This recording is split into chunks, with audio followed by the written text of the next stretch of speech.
What's up, y'all? Welcome to another episode of Van City Beats, Eats, and more. Oh, yeah. Yeah? That was I know I'm doing. excellent. I mean, we rehearsed it one time. The second time, even better. If y'all have never met me before, my name is Kazi. This show has been about interviewing the creatives of Van City. We feature dancers, artists, musicians, and today on the show we have a very old dear friend of mine and Zia, the dog. A third cook. A third cook who She's wanted hidden. to be acknowledged. Yes, we see you, honey. This is my dear beautiful friend, Severin, aka Sevi Sev. Some of y'all in the dance community might recognize him. And he... Okay, Zia. What's up, everyone? I'm Sevi Sev. Yes. I'm a b-boy dancer. Yeah. I'm from the Vancouver cruise, Now or Never, Dirty Rotten Scndrlz, and Think Twice Japan. Ooh. Yeah. Better And think twice about that one. Word. And formerly, and still spiritually, Yeah. Hoy House Collective.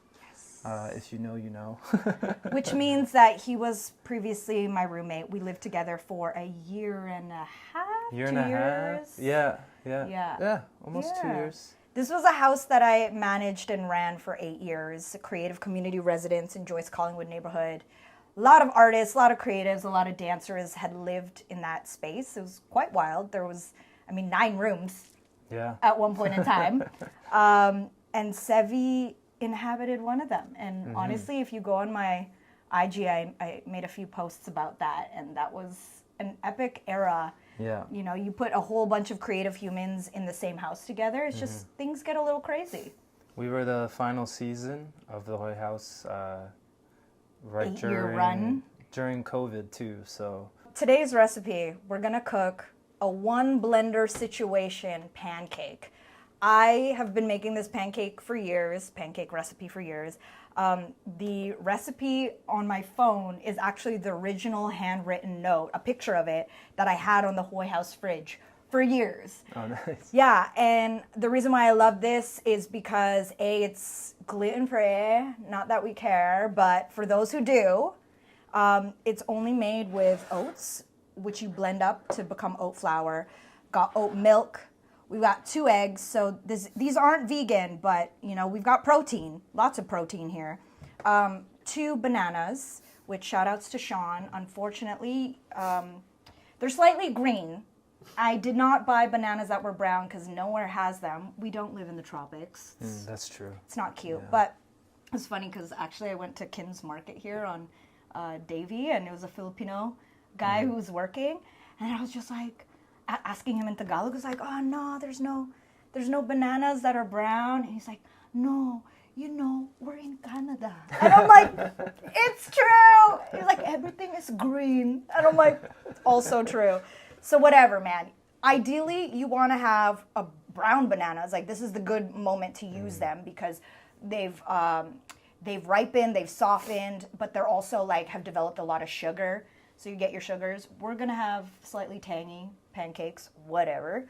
And then some baking powder, some vanilla, a little bit of salt, a little bit of cinnamon. Optional, but we could put some blueberries on there.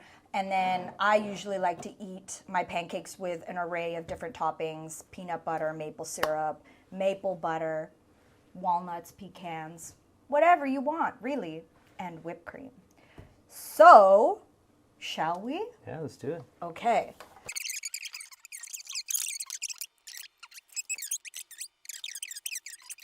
And then a pinch of salt. Sounds about right. Put your lid on top. And then this is the part where we talk the most during the interview, when it's really loud. Oh, okay? they're gonna love this part. Yeah. And it's on my deepest, darkest Okay, secrets ready? right here, And actually. go.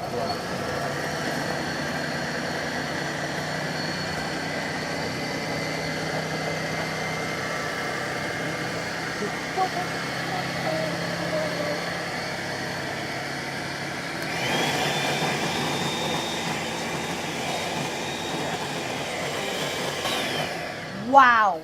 Yeah. What a story. I don't know if I could ever repeat that. I'll never tell anybody. Yeah. We'll keep that just between us. Between all of us. Yeah. Woo! Woo! Might need to take a moment for that. Yeah. It's good to get these things off your chest. It's true. So I guess I'm supposed to interview you now, Sevi? Oh yeah, that part. Yeah, I think there's people who have questions about you, who have seen you in the community and, seen you dance especially. How would you describe your style or how people know you as? I guess I've been in the breaking scene for a long time. Since I was a kid. I started when I was maybe 6 or 7, and I think I started to go to breaking events at age 9, 10. So I was already trying to battle at that age with Now or Never crew when they were in their late 20s, and just seeing what people could do for the first time. There's 2 elements. I think I initially compared breakers to almost like the X-Men.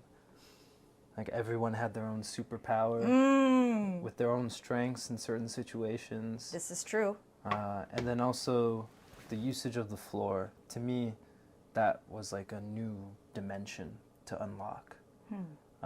Just at that young age, I felt that was the most freedom you could have, right? Rather than just be up and standing. Now I feel different, obviously, because I'm 28 and not 9.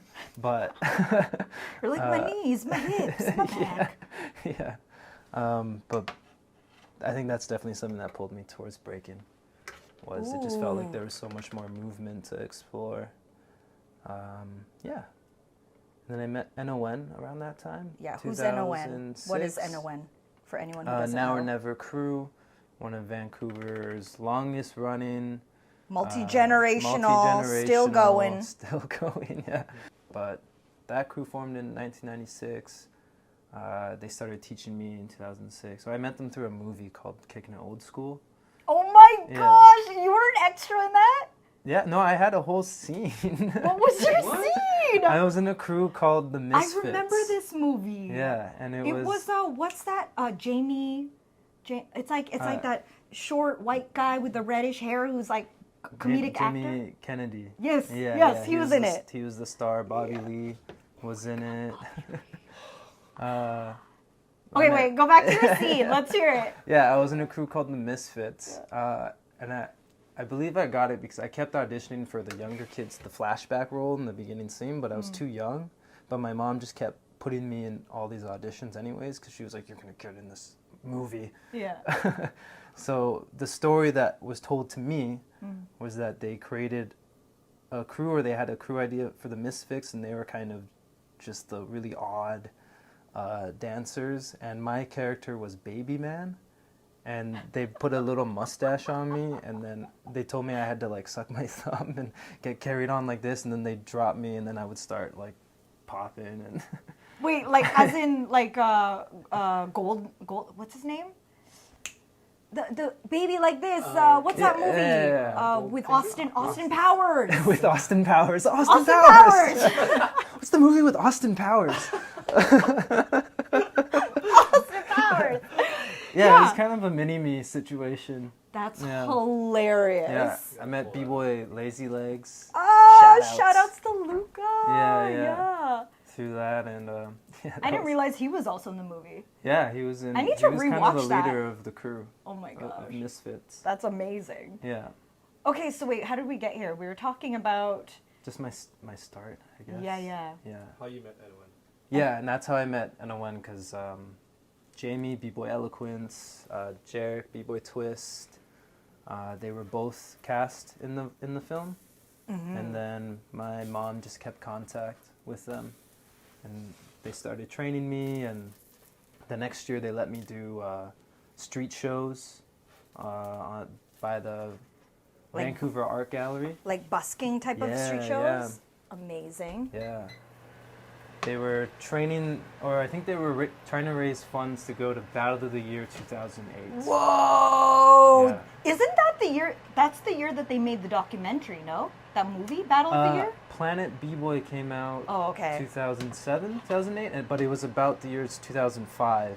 But one of our crewmates, B-Boy Tyle, he was in that film, in his Korean crew. So way before NON. There's a lot of overlapping history. That's awesome. And it's cool that we're actually talking about it now so we could just have that archived and documented. Yeah. The pancakes! The pancakes! I'm just going to say, if the smoke alarm goes off, there's just hilarity today on the show. Yeah. I don't know what's going on.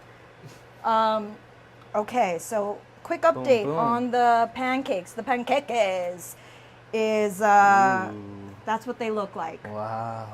Aren't they cute? Oh my gosh. I'm literally only wanting to cook 2 more because this is kind of stressful. It's just... I can see faces. It's just in like, them. you know, the element, it won't go... Yeah, it's too hot. We'll just wait a minute. There we go. Did you ever think that you would continue with breaking, like as time went on and you continue with the dance? Like, or did you feel like, oh, this is just like an era of life that I'm in? I feel like I never questioned it in terms of dance. Maybe as I got older, I feel like I returned back to other dance styles. In breaking, not for everyone, but there's a general sort of mindset that takes inspiration from martial arts as they appeared in movies.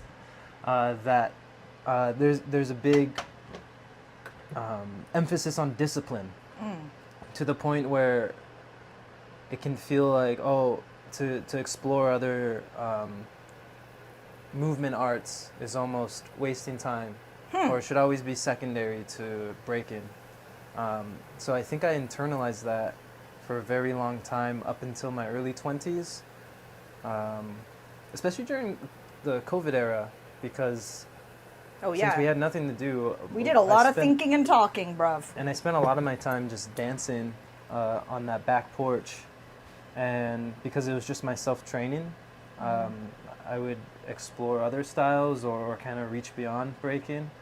And then I just came to the realization that it's just all movement. So even if I try a different style in street dance or otherwise, and I don't excel at it, it's going to be teaching me something. Like, I'm still moving my body.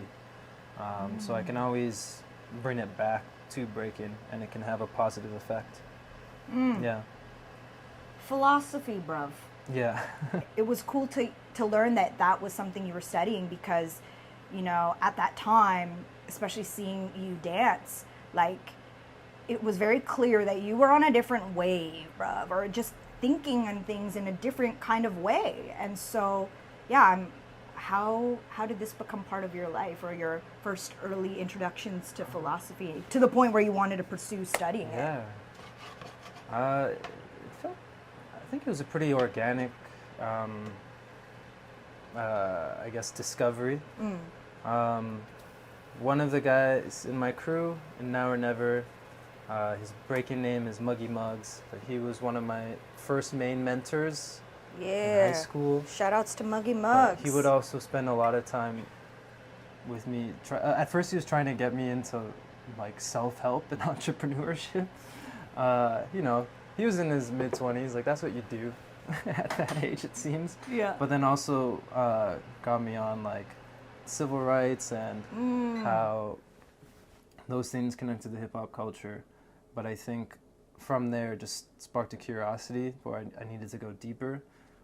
Like, if I'm gonna do self-help, then I need to make sense of myself, and then that got me into politics. But then to understand certain forms of politics, I need to understand the foundations, and I think that drove me to philosophy. And then I had to figure out what philosophy was. And then I found a book called What is Philosophy by Scndrlz and Guattari, and I thought it would give me a really solid foundation, but it did the complete opposite thing. It just kind of provided me no answers, but sparked so many thoughts, and then that helped me think of philosophy more as a creative exercise, rather than something that has to explain everything and hold everything in a container, which I think is the usual image of philosophy. the thing that explains everything or gives you the first foundation for thought. For Deleuze and Guattari, at least from that book, it seemed like philosophy can be, it's just a creative enterprise like art, or they would even argue sciences as well. So that just made it a lot more interesting. Yeah, it made me more curious. And how has that played out now into your practice as an artist, as a dancer, as a movement practitioner? I think it probably helped me explore outside of breaking or expand the limits of breaking conceptually. For the longest time, I've always tried to find a way in which I can interweave the two. Yeah, how? Yeah. Well, now it's just that the easy answer is just in my week, I just spend like half my free time reading philosophy and then the other half trying to dance. And then just trying to find ways to like find bridges, I guess. Or in 2016, I used to go to a cafe and just read philosophy for an hour and a half to 2 hours, and then I would go to Robson Square, which is where a lot of street dancers practice, and then I would just session there for like 2 to 3 hours, just based off of like whatever inspiration I got. Even if I couldn't articulate it, as long as I could feel like it sparked thoughts or new ideas, I would just take that and trust it. Can you pass the plate, please? Of course. Okay, so green banana pancakes are ready. This is as much as I want to cook. Oh, beautiful. Otherwise, like I said, what you could do with these is just make the whole batch, freeze them, pop them in an air fryer, bada boom, bada bang. So maybe we'll come back here this way. Back. Circle back. Boom. Oh, yeah. Look at that. Don't look at what's in the sink. It's not cute. Blueberries, bruv? Oh, we could have put them in. So, hot tip. You can make blueberry pancakes by putting blueberries in the batter while they're cooking. Didn't happen this time around, so we're just gonna... Next episode. You know? So, you recently came back from Paris. Paris. Oui. I had a That's really all I know. nice chat with Eliza about their experience working with Hudia and all of that. Oh my gosh. Was that that's your incredible. first time in Europe, in Paris? First time in Paris. Okay. For sure. First time in France. Yeah. Yeah, it was really incredible. I think everyone was just very inspired to come back, or it's kind of a wild experience. We flew there, and then within 10 days, we worked on and then performed a show with 7 Vancouver dancers, 5 from Paris, and 3 from Senegal. And then that was it. So it was really, it happened so fast, but it also felt so large, like in terms of like it being a large part of the year. Yeah, and it was just so exciting. The way that people dance out there, or the culture out there, is so lively. Just really exciting to be a part of. And it made us all feel very driven, I think. In what way do you feel like it might have pushed you in your personal practice that you can now apply I think, moving forward? well, maybe just what was so inspiring was to see not just financial support, but cultural support or energy. Sometimes maybe dancing out in Vancouver, it can feel like you're a little bit crazy, especially to keep doing it for this long. And maybe at this time... Like pursuing dance as a professional, you mean? Yeah. Or especially to be a niche sort of dancer, to pursue specific interests. But then when you go to a bigger city like Paris, and you see that there's so many people that are at least aligned with you, then you feel a lot less crazy. You're like, oh wow, no, there's like a huge audience for this, or you can create interest for this. Like, so I think that was really nice. That's awesome. Yeah. You feel like it maybe reinvigorated you? Yeah, 100%. Most of the dancing I've been doing in the city has been a lot of teaching. I was also finishing school, so I feel like I kind of, it's been a while since I like pursued my own thing. But now, yeah, especially coming back from that trip, it feels really, reinvigorating. When you do teach, what do you feel is really important to impart to the next generation based on everything you learned from previous generations? I think what always drove me to dance was the creativity, was getting to a certain point where you realize how much you can do with a specific movement or a specific approach. So in my classes, I always try to instill creativity and playfulness. I think a lot of the ways dance is imagined to be taught is through like strict drilling of foundation, which is also important. I can't knock it. I was always bad at that though. But the playfulness was always the drive, and to understand that the foundation is there to enhance the playfulness, is to give you even more options, rather than it's something that you need to do before anything else. So yeah, a lot of my classes, like no matter what the age, it's always about creativity and exercising the mind and the body at the same time. Yeah. That's good. That's important. Here's a big question. Tell me what you think of the current state of breaking. Woo! In the world, and Awesome. then in Van City. In 5 words. There in 5 words. Just joking. You can say as much as you want. I don't know. Breaking's it's just changing. Now we're post Olympics. Actually, I'll say this. What I thought was really interesting prior to breaking being on the Olympics, there was a lot of, I guess. What happened? You drank my coffee. Oh, nice. I drank Sean's coffee and now I couldn't stop laughing. And it was like, just don't choke. Or like, comes out your nose on show. That never happened. Yeah. It's live. I was like... It's live. And you know what's so funny? It's such a coffee snob thing. I'm like, this does not taste like my coffee. Not how I have my coffee. Continue. Vancouver style. Bruv. We imagined, prior to Olympics, we imagined breaking to be taken off, and people are going to finally see like what people can do at that level in like the competition sports side of breaking. But instead what happened was one dancer went really viral, and to me it just showed that image of breaking as breakdancing. That's what I've been calling it, like from the 80s, where if you picture breakdancing, you picture your uncle like doing this at the family party. Like that image is so strong In the tracksuit. That once there was a dancer that kind of fit it, like that just became the only thing that people cared about. Because I think it's wild. Like there's probably a lot of people in the city that don't realize that like a dancer from here won the entire thing for the men's.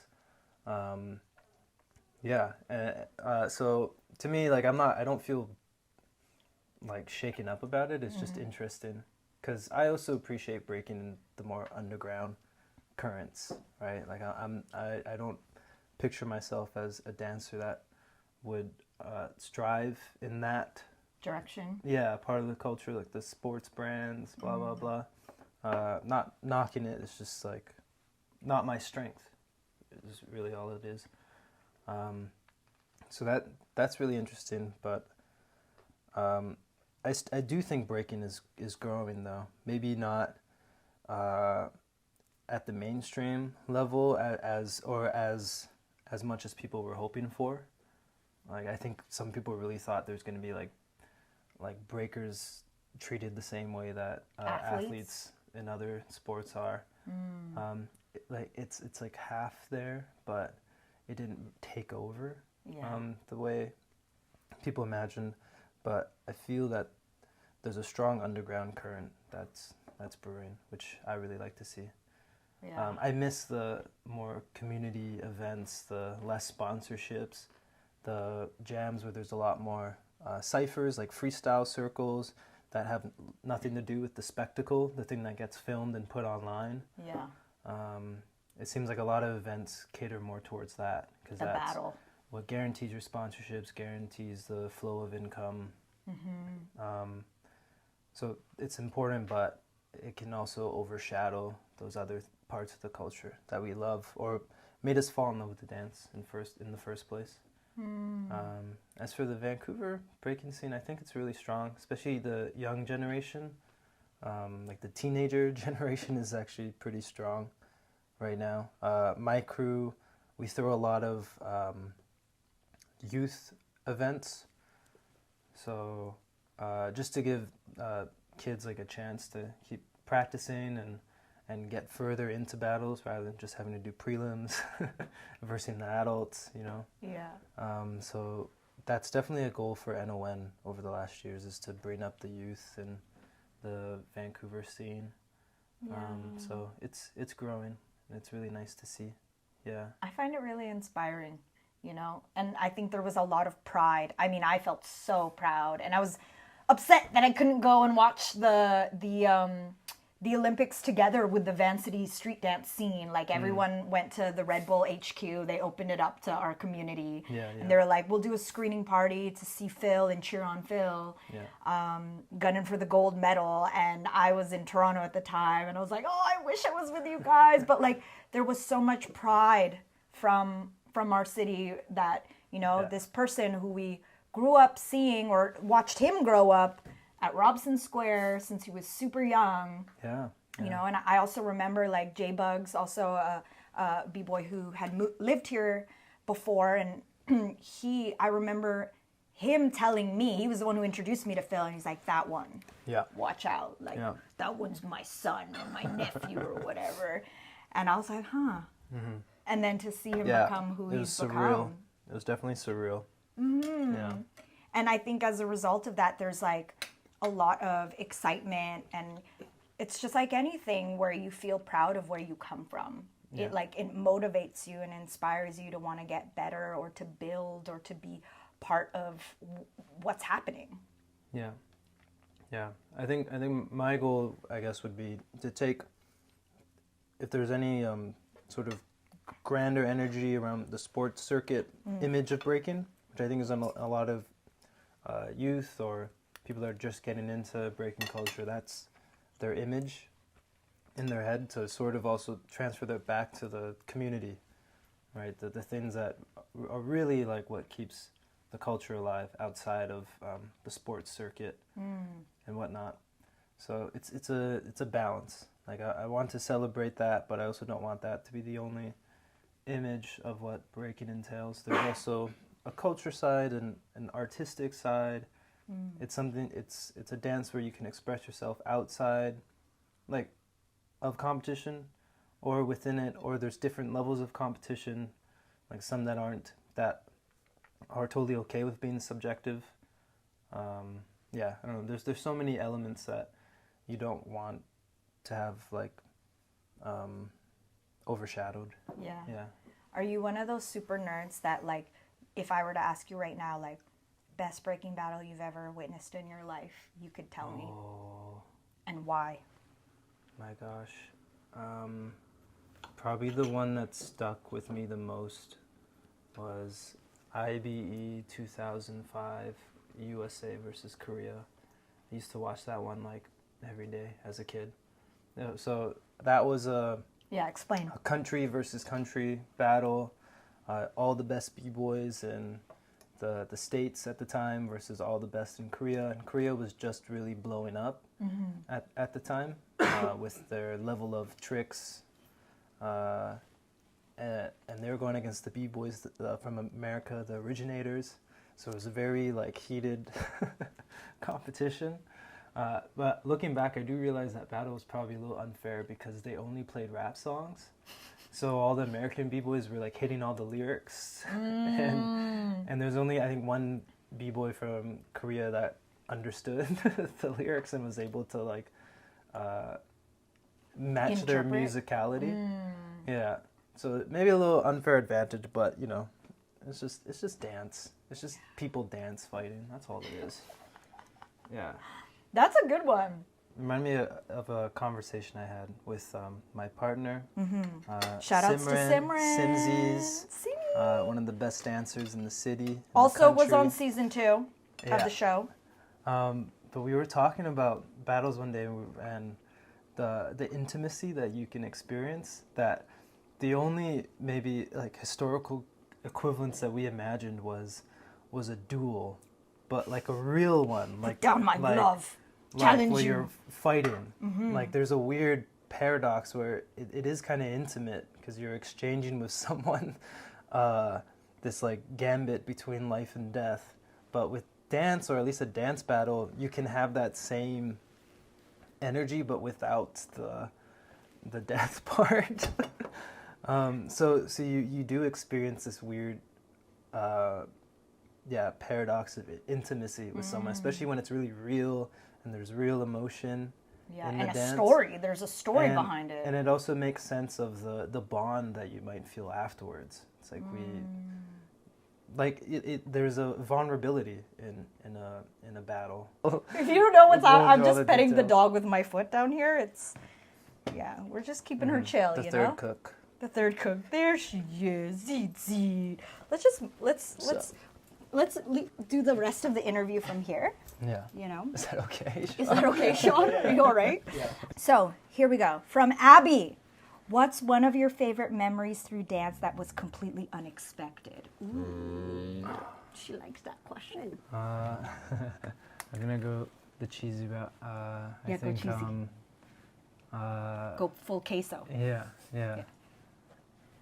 Through dance is how Simran and I met. Aww. And we just started, like, we were really, really just friends. We were just dance friends. But through that, like, that was just an organic bridge over time and over a long time, blossomed into a relationship. So that was definitely unexpected. Aww, Yeah, dear. from both of us. Okay, next question. From former Hoy House roommate. What is the best philosophy quote that best captures your passion for dancing? From Chris Perez. Ooh, shout out Chris. Yeah. Wow. We don't even know what the body can do. Yeah. Who said that? Deleuze through Spinoza. It's in reference to, like, Spinoza was writing, I guess, at a time where philosophy is very focused on the mind. Mind-body dualism, but the mind being the place where thought occurs, the place where knowledge occurs. So philosophy was so heavily focused on that. But for Spinoza, he always felt that knowledge at first comes through the body.